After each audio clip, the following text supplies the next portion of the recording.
ಸತೀಶ್ ಜಾರಕಿಹೊಳಿ ಅವರೇ, ಬೋಸರಾಜ್ ಅವರೇ, ಮಂಜುನಾಥ್ ರವರೇ, ನಂದಕುಮಾರ್ ರವರೇ, ಎಲ್ಲ ಪದಾಧಿಕಾರಿಗಳೇ, ಎಲ್ಲ ದೂರದಿಂದ ಬಂದಂಥ ಎಲ್ಲ ನಮ್ಮ ಕಾಂಟ್ರಾಕ್ಟರ್ಗಳೇ, ನೀವೆಲ್ಲ ನಮ್ಮ ರಾಜ್ಯಕ್ಕೆ, ನಿಮ್ಮ ಬದುಕು, ರಾಜ್ಯದ ಬದುಕಿಗೆಲ್ಲ ಸಹಾಯ ಮಾಡ್ತಾ ಇದ್ದೀರಿ. ನೀವೆಲ್ಲ ನಮ್ಮ ಸರ್ಕಾರ ತಂದಿದ್ದೀರಿ, ಅರಿವಿದೆ ನನಗೆ. ನಿಮಗೇನು ದುಡ್ಡು ಕೊಡಬಾರ್ದು ಅನ್ನೋದು ಏನಿಲ್ಲ.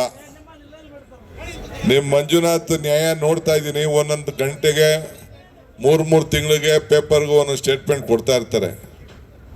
ನನಗನ್ನಿಸ್ತಾ ಇದೆ, ನೀವು ವಿಧಾನ ಪರಿಷತ್ನಲ್ಲೋ ವಿಧಾನಸೌಧದಲ್ಲೋ ಮಂಜುನಾಥ್ಗೂ ಒಂದು ಜಾಗ ಕೊಡಿಸ್ಬೇಕು.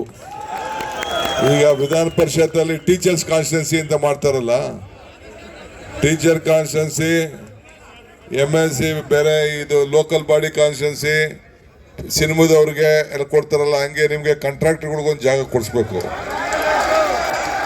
ಆಗ ನಿಮ್ದೆಲ್ಲ ಪ್ರಾಬ್ಲಮ್ ಎಲ್ಲ ಹೇಳೋಕ್ಕೆ ಸೊರೈತದೆ. ಅದಕ್ಕೊಂದು ದಾರಿ ಹುಡುಕ್ಬೇಕು ನಾವು. ಆಯಿತು, ಈಗ 13,000 ಕೋಟಿ ರೂಪಾಯಿ ನಂದೇ ಇಲಾಖೆ. ಈಗ ನಿಮ್ಗೆ ಗೊತ್ತಿದೆ, ಬೋಸರಾಜು 3,000, ಇವ್ರದ್ದು ಒಂದು 8-9,000, ಒಟ್ಟು 37,000 ಇದೆ. ಇದು ನಿಮ್ಗೆ ಗೊತ್ತಿರೋ ಲೆಕ್ಕ ಅಷ್ಟೇ. ನನ್ನ ಲೆಕ್ಕದಲ್ಲಿ ಪಾಪ ಇನ್ನು ಅವರು GST ಕಟ್ಟಬೇಕಾಯ್ತದೆ ಅಂತ ಇನ್ನೂ ಬಿಲ್ಲೇ ಕೊಡಲಿಲ್ಲ ಒಳಗಡೆಗೆ, ಇನ್ನೂ ಜಾಸ್ತಿ ಇದೆ. ನಿಮ್ಮ ನೋವು ಗೊತ್ತಿದೆ. ಈಗ ಮಂಜುನಾಥ್ ಹೇಳ್ತಾರೆ ಹಳೆ ಕತೆ ಹೇಳ್ಬಿಡಿ ಅಂತ. ನಾನು 6 ತಿಂಗಳು ಮುಂಚಿತವಾಗಿ ಹೇಳಿದೆ, ಬೇಡ ಕಣ್ರಿ, ಅದು ದುಡ್ಡಿಲ್ಲದೆ ಕಾಂಟ್ರಾಕ್ಟ್ ತೊಗೊಳ್ಬೇಕು ಹೋಗ್ರಿ ಅಂತ ಅಂದ್ಬಿಟ್ಟು ಕಾಂಟ್ರಾಕ್ಟ್ಗೆಲ್ಲ ನಾನು ಹೇಳಿದೆ. ಪಾಪ ಯಡಿಯೂರಪ್ಪನವರು ಬೊಮ್ಮ ಏನು ಮಾಡಿದ್ರು, ದುಡ್ಡು ಇರಲಿ ಇಲ್ಲದೆ ಹೋಗಲಿ, ಕೆಲಸ ಕೊಟ್ಟಿದ್ದೆ, ತೊಗೊಂಡಿದ್ದೆ. ನಿಮಗೂ ಬೇಕಾಗಿತ್ತು, ಅವ್ರಿಗೂ ಬೇಕಾಗಿತ್ತು. ಹಂಗೆ ನೀವೆಲ್ಲ ತೊಗೊಂಡು ಕೆಲಸ ಮಾಡಿಬಿಟ್ಟು ಈಗ ನಮ್ಮ ಎದೆ ಮೇಲೆ ಕೂತಿದ್ದೀರಿ. ಈಗ ಇರಲಿ, ಇದಕ್ಕೆ ನಾವು ಮಾತಾಡ್ತೀವಿ. ಇದಕ್ಕೇನಾದ್ರು ಒಂದು ರೂಪ ಕೊಡಬೇಕು. ಇದು ಬರೀ 37,000 ಅಲ್ಲ, ಏನಾದ್ರು ಮಾಡಿ ಮಿನಿಮಮ್ ಒಂದು 50,000 ಇದಕ್ಕೊಂದು ಯಾವ್ದಾದ್ರು ಬಾಂಡ್ ಮುಖಾಂತರನೋ ಏನಾದ್ರು ಒಂದು ಮಾಡಿ ತಗೊಂಡ್ರೆ ಆಗ ಮಾತ್ರ ಇದು ಸಾಧ್ಯ. ರೈಟರು ಹಂಗೋ ಜನರಿಗೆ ಬೆಲೆ ಏರಿಕೆ ಜಾಸ್ತಿ ಆಗೋಯ್ತು ಅಂತೇಳಿ ನಾವು 5 ಗ್ಯಾರಂಟಿ ಕೊಟ್ಟು 52,000 ಕೋಟಿನೂ ಕೊಡ್ತಾ ಇದ್ದೀವಿ. ನಮ್ಮ MLA ಗಲಾಟೆ ಮಾಡ್ತಾಯಿದ್ವಿ. ಆದರೂ ಕೂಡ ನಮ್ಮ ರಾಜ್ಯದಲ್ಲಿ ಒಳ್ಳೆ ಬಜೆಟ್ ಕೊಡ್ತಾ ಇದ್ದೀವಿ. ಈಗ ನೋಡಿ, ಹೆಂಗೋ ಅಷ್ಟೋ ಇಷ್ಟೋ ಮುಖ್ಯಮಂತ್ರಿಗಳು ಬ್ಯಾಲೆನ್ಸ್ ಮಾಡಿ ಒಳ್ಳೆ ಬಜೆಟ್ ಮಂಡಿಸಿದ್ರು. ಬೆಳಗ್ಗೆನೇ ನೆನ್ನೆ ತೊಗೊಬಿಟ್ಟವ್ರೆ ಕಾಲಿಡ್ಡ ಇದನ್ನು ಚಂಬುಗಳನ್ನ ತೊಗೊಂಡು ಖಾಲಿ ಚಂಬ. ನಿರ್ಮಲಾ ಸೀತಾರಾಮನ್ ಏನು ಕೊಟ್ಟರು ನಮಗೆ? ಏನು ಕೊಟ್ರಿ? ಖಾಲಿ ಚಂಬಲ್ಲ, ಖಾಲಿ ಬಿಂದಿಗೆನೇ ಕೊಟ್ಬಿಟ್ರು ಅವರು. ಖಾಲಿ ಬಿಂದಿಗೆ ಕೊಟ್ಟರು. ಆಗ ಇವ್ರು ಯಾರು ಏನು ಮಾತಾಡಲಿಲ್ಲ. 5,400 ಕೋಟಿ ರೂಪಾಯಿ ಕೊಡ್ತೀನಿ ಅಂತ ಹೇಳ್ಬಿಟ್ಟು ಏನಾದ್ರು ಕೊಟ್ಟಿದ್ದಾರಲ್ಲಿ? ಬಜೆಟಲ್ಲಿ ಸೇರಿಸಿರ್ಲಿಲ್ವ ಅದನ್ನು? ಬಜೆಟ್ ಸೇರಿಸಿದ್ದ ಬೊಮ್ಮಾಯಿ ಸೇರಿಸಿದ್ರು ನೀರಾವರಿ ಇಲಾಖೆಯಲ್ಲಿ. ಇಲ್ವೇಂದ್ರೆ ಇಲ್ಲಿ ಇದಿರಲ್ಲ ಕೆಲವರೆಲ್ಲ ನಮ್ಮ ಅಪ್ಪರ್ ಭದ್ರಾ ಪ್ರಾಜೆಕ್ಟ್ ಅವರು ಏನೂ ಬರಲಿಲ್ಲ.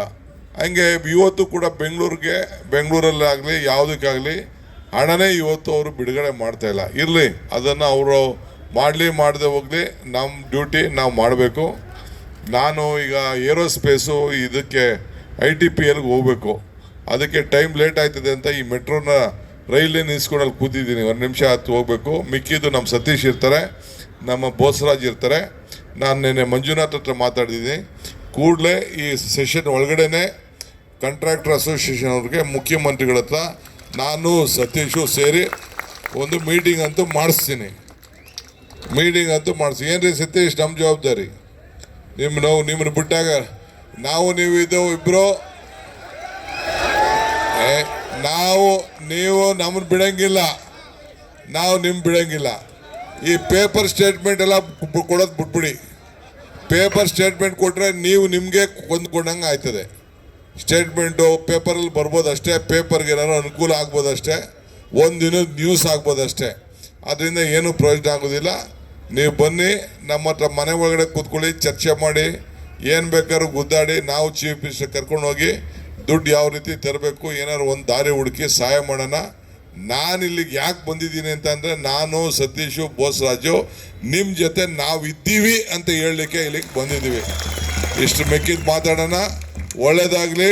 ನಿಮ್ಮ ಸಮಸ್ಯೆಗೆ ಆದಷ್ಟು ಜಲ್ದಿ ಪರಿಹಾರ ಹುಡುಕ್ತೀನಿ. ನಮಸ್ಕಾರ. GB ಆಫೀಸರ್ಸ್ ಮಾತಾಡ್ತೀನಿ ಪಾಪ ನೀನು.